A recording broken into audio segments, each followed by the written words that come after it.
Today I'm going to tell you why I will very likely never return to the United States. It was the country of my birth.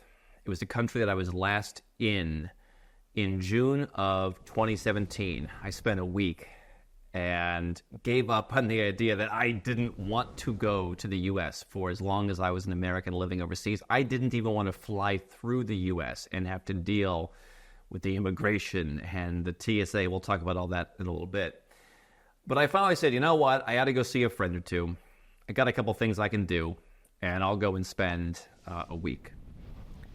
And little did I know, that would probably be the last week I ever spent, the last time I ever breathed actual air outside of a U.S. airport, because 6 months later, in mid-December of 2017, I flew from Cancun, where I was hosting folks, laid over in JFK, and went onward to where I would renounce U.S. citizenship. And I'm going to tell you what exactly that means. Remember, I had a friend of mine. I had a long layover at JFK. We actually recorded some videos that we've never, ever shown before of my final moments standing on U.S. soil. I remember walking out to the curb at JFK and just, breathing in not the freshest of air, but breathing in at dusk on a New York day in December, the final time that I would ever be there. Certainly up until now, and perhaps forever. Now, I know there's going to be people who are saying, well, if you left us and didn't fight and you wouldn't stand with us, then good riddance. You see a lot of good riddance when people leave for whatever reason. A lot of folks are leaving the UK and also the US and other countries because of the high taxes these days. Good riddance, they say, until they realize they're losing money. My departure wasn't really motivated by taxes as much as we do help people move overseas and reduce their taxes. I felt like the country was irredeemably going in the wrong direction that would work against people like me. And I said, I don't want to be a part of that. And so if people who perhaps fit into why the country is in that position decide that I shouldn't come back and we don't want you back, well, at 40 years of age, I finally realized I don't get to control what other people think, and that doesn't mean that I'm wrong or bad. But we'll talk about that. One of the things that I was so impactful to me, and I didn't realize at the time, right before I was born, my grandmother got remarried. The nomad grandma, as it were, that we showed you her ancestry, that came many generations before her from Wales. She remarried a gentleman who was born in Brno, Czechoslovakia, and his family and he were on the wrong side of the regime at that time. He fought for his own country on the wrong side of the war, eventually was granted passage to the U.S., became a naturalized U.S. citizen, but was never able to go back because for as long as the Iron Curtain was in place, he was on the naughty list. He had been tried at absentia. And my grandmother told the story of how even when they would go on a European river cruise, they said, "Don't get off in your old country." He regretted because he had lost his parents. They'd both been sent to camps. I believe he reunited at one point with his mother, but he never got to go to his mother's grave. And as I got older and as I created my identity as someone who didn't want to live in the United States and moved out and eventually said, if I'm not going to be here, why do I want to be a citizen? I identified more and more, and I understood more and more of that story. One of the things that I have tried to practice in my life is not regretting. And I don't regret. Even if I felt I regretted my decision, I can't do anything to change it, because when you renounce your U.S. citizenship, people ask, well, you can just go and get it back if you want. No, it's permanent. I could go and apply for some form of residence permit. I could make an investment in an EB-5 green card. I could perhaps go on an exceptional talent in O1. I could perhaps, and there's numerous ways you can get in. I'm not sure if an O1 is immigrant or not. I help people leave the U.S., not go to it. But I could find some way to get back in if they would grant me that residence permit. They might not. And I could go through the same process as anybody else who applies and lives there and becomes a naturalized citizen. I've kind of thought before, I wonder if I became a naturalized citizen again, could I run for president as I am indeed a natural-born citizen? Obviously wouldn't win. But it's not something that I regret, and yet as I think about my grandfather's story, he obviously came to the U.S. at a time when going to the U.S. was very much in vogue and was a place you could go where you were treated best, just as his wife, my grandmother's ancestors had done 100 or so years earlier. And the simple thing is, why not go back to the U.S.? Well, for one reason, I don't have any particular reason to go. When I look at life, and I look at the story of my grandfather, and I look at it as having seasons. He had a season living in Czechoslovakia, and you know what? His country turned against him. And for me, looking at, some of the ways that the United States has changed, have they turned against me personally? No. But has the environment, is it different than perhaps when I was born? For sure. And I think that seasons ought to change when they're meant to change. Seasons ought to change when the circumstances change. And so, we had Tony Fernandez, the CEO of AirAsia, at Nomad Capitalist Live. What I found striking about the speech he gave and the talk that we had with our VIPs, everything he talked about was so simple. Why do you have more female pilots than all the other airlines? We just did it. And I realized it was an absence of bureaucracy and red tape and BS that allowed him to be the same kind of an entrepreneur that I am and that maybe you are, and take an airline that he bought for 26 cents and turn it into a big airline that dominates in Asia. And so sometimes the simplest answer is the best. Why do I want to go to a country that I had my season in?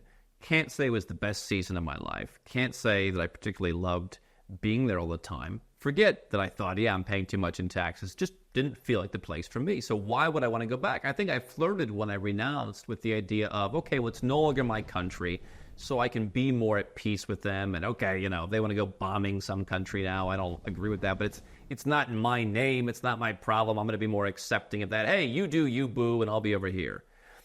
I've kind of eased up on that feeling because I feel like, the U.S. does stick its finger in so many places, and the whole you do you, boo thing doesn't really exist for them. They haven't really done anything to me because I always played it straight. But the simple reason why I don't want to go is, the TSA in Malaysia is pretty darn pleasant, and it sets the tone for me in countries like that. Why, when you can have pleasant, would you go and have unpleasant?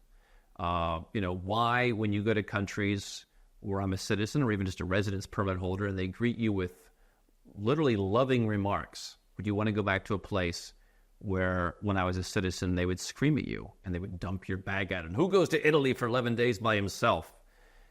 I think, honestly, I know people that because they live in Asia get detained when they go back under suspicion of being child pornographers, which is pretty scary stuff.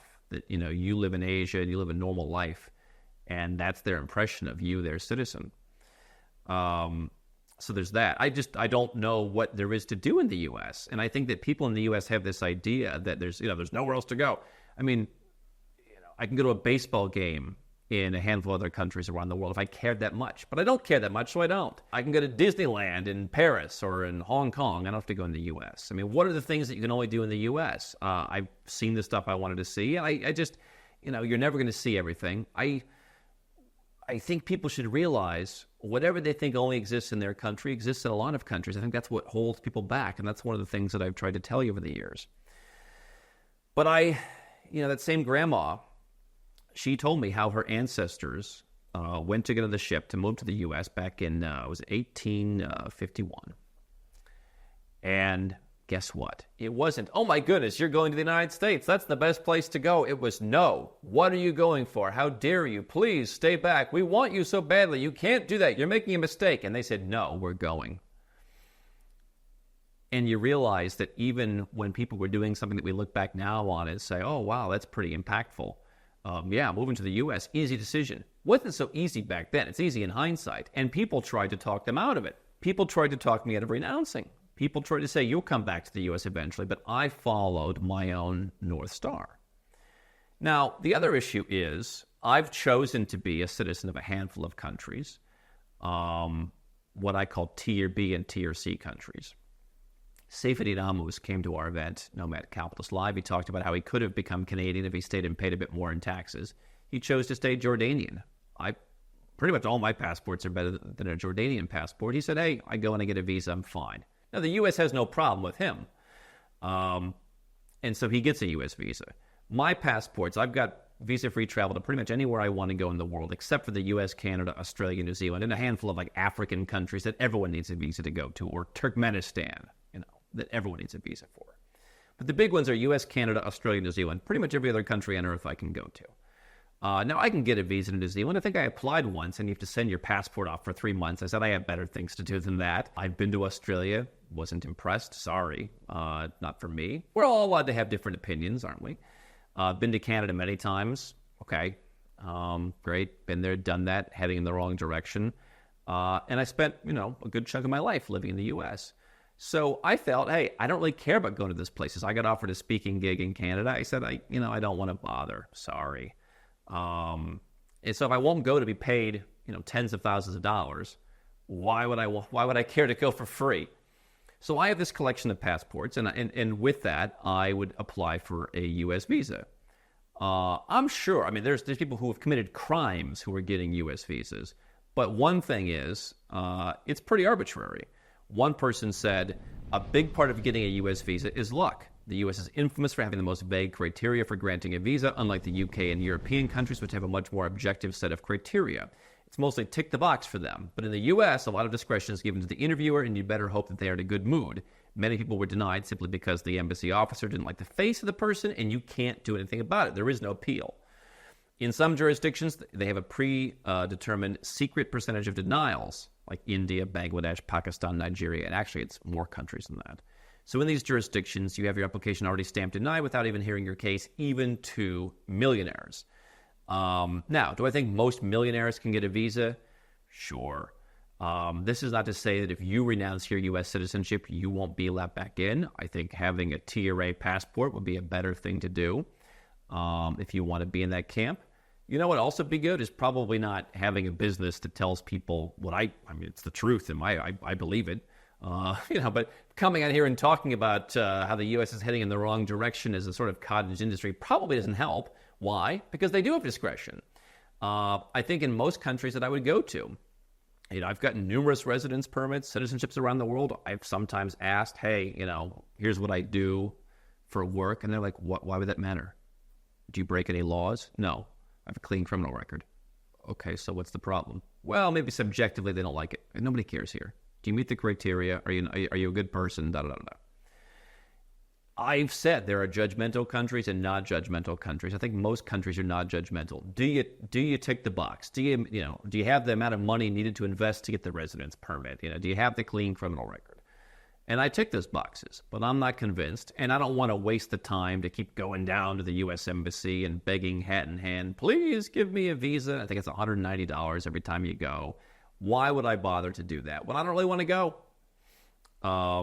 And even the fact that even some people with Tier A passports, this is pretty rare, but I talked to there's a story from a Hungarian. He was in Canada, tried to cross the land border. He's got a remote job. Guy at the U.S. border doesn't know what a remote job is, sends him back. Why do I want to be associated with a place where that's the criteria when almost no other country on earth has that criteria? There's no such thing as, well, you could just visit, can't you? Either you touch U.S. soil or you don't. You can't even fly through. If I want to fly from Dublin to Bogota, Colombia, I can't take the flight through Newark because there is no sterile transit in the U.S. You have to enter the country. You have to have a visa just to fly through. So when we fly people all around the world from our company, we generally avoid flying them through the U.S. If nothing else, it's just a time suck. And so you might think, oh, wow, look at what this guy's done to himself. He's cut off his opportunities. It was never something I wanted in the first place. And so I think that what sometimes people think is once they've burned the bridge, as it were, by the way, I didn't burn a bridge. I share my honest opinions. I tell people to follow all the U.S. laws if they live there. if they don't like that I have an opinion, kind of flies in the face of what the U.S. was all about.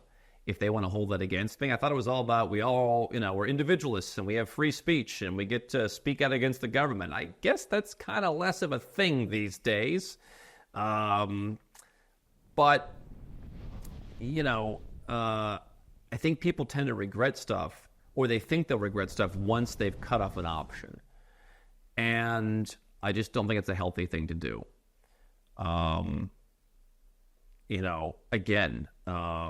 I left for a whole lot of personal reasons. I could have stayed an expat and continued paying practically no tax and kept the citizenship. Now, I would have had a few more restrictions on how I used that money. But even if that were a major criteria, which it wasn't, that's not that I'm leaving for the tax. I think my last couple of years I paid zero, and I did it legally.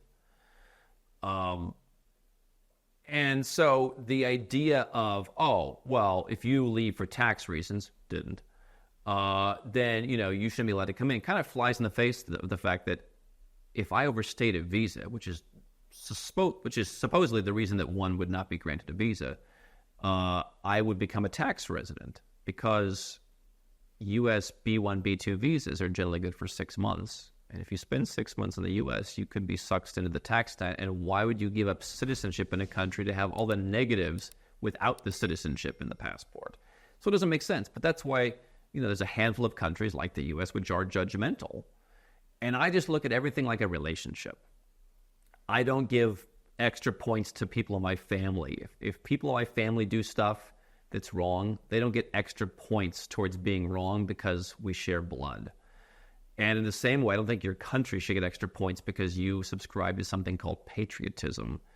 If your country does something wrong to you, if your country is judgmental, if your country makes the wrong call, then you ought to extract yourself from that relationship. I did it in the most complete of ways. And what you realize when you extract yourself from bad relationships is usually the other person doesn't change. I think that for me, my feeling when, finally being out was, okay, I'm not part of this, so I'm going to feel better about whatever they do. And I still, to some extent, feel that way, but, they haven't changed. They're still going to judge me based on, hey, we think you don't like paying tax, or we don't like that you say bad stuff about us. And we had some twerp from one of the embassies, or he used to work at one of the embassies, commenting under his own name, saying, oh, I hope you suffer. Kind of a sick kind of place to go to. I live in a lot of countries. I have homes. I talk to people. And nobody's ever said they hope I suffer. That kind of tells you something about the country. And so as the U.S. becomes more and more, quite simply more and more poor, I think that people like me fit in even less and less. Here's a comment from someone who doesn't like something I said.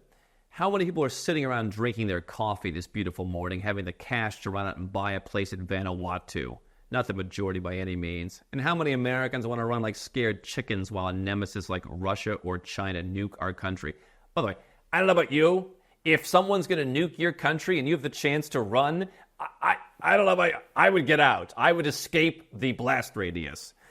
But I also know, the majority of people don't have the chance. I think we talked about Vanuatu citizenship. You buy stuff there and get citizenship. I can afford to do that. What the reality is for everybody else, we should always be aware of everyone else around us. But for me, I can afford to do that. So what? I should be taken as a joke? Again, was just at Nomad Capitalist Live not that long ago. Talked to speakers from all around the world, very high-level people. And when you talk to them about this stuff, they're like, yeah, of course that makes perfect sense. It's not like, oh, well, who do you think you are to do that? And you just realize this is a country of butthurt people. In Ireland, people leave Ireland, nobody ever calls them a traitor. There's a history of immigration as part of it. People leave. I've been all over Eastern Europe. People leave and they go and they get a passport. They come back. People don't call them a traitor. There's something about the U.S. that it's like, if you didn't do exactly what I think you should do, then you're a bad person. No fighting back, he says. I suspect these cowards who plan to run from the fight, which isn't really what I did. I think it was more about looking at opportunities somewhere else, wanting a sense of adventure. Sure, if I can keep more of my own money, that's nice. Probably about the girls over there are nicer. But, you know, to Americans, I've always run. Why go back and hang out with those people, right?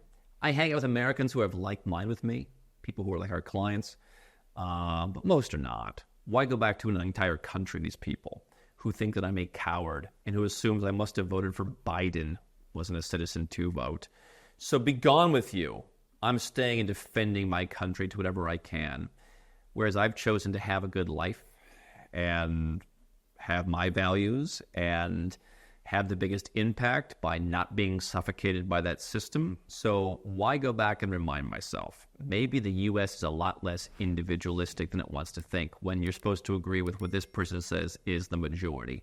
This, to me, is the face of what a lot of Americans think. They don't know what the policies they create do. They don't understand that people need a tourist visa to come to the country. Remember, some folks asked a friend of mine from Egypt, why haven't you been to the U.S.?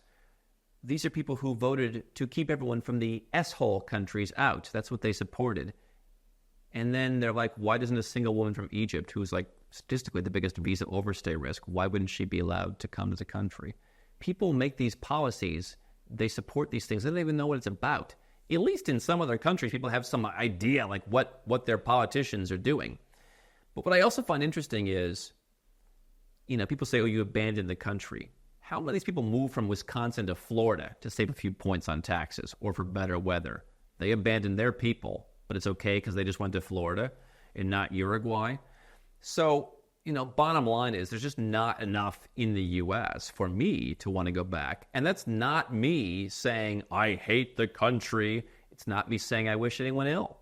It's me saying and answering the question, why don't you go back? People ask me all the time, how often do you go back? I don't. What? Because they have great beaches? We have the Nomad Beach Index. Lots of great beaches all around the world. You know, people on Instagram post about, oh, thank goodness I'm back from Europe. We have air conditioning again. Yeah, I've got air conditioning. I go to Malaysia. It's cold. It's cold air conditioning. And I have all the things that I want somewhere else. And I think that, you know, it's hard for me to make a choice. I live in places all around the world. I have never found the one place that I want to stay and live the rest of my life. Not because I'm running away. Yes, strategically, having levers is a good thing. But I find too many places interesting, and yet the U.S. is not one of them. Having acceptance to me is important. And I think just saying, you know what, at some point it's good just to close something off. You know, don't stay in touch with the ex.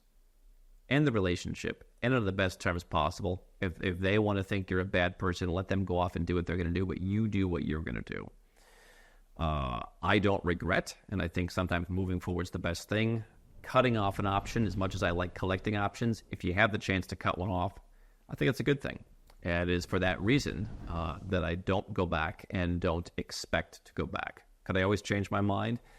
Of course I could. That's the benefit of being human and adapting and evolving. But there's your answer.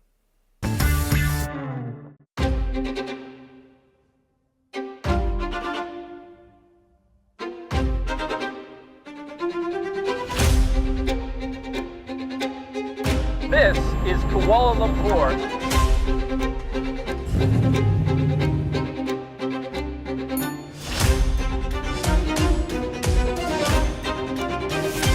This is going to be the craziest live like a king you've ever seen.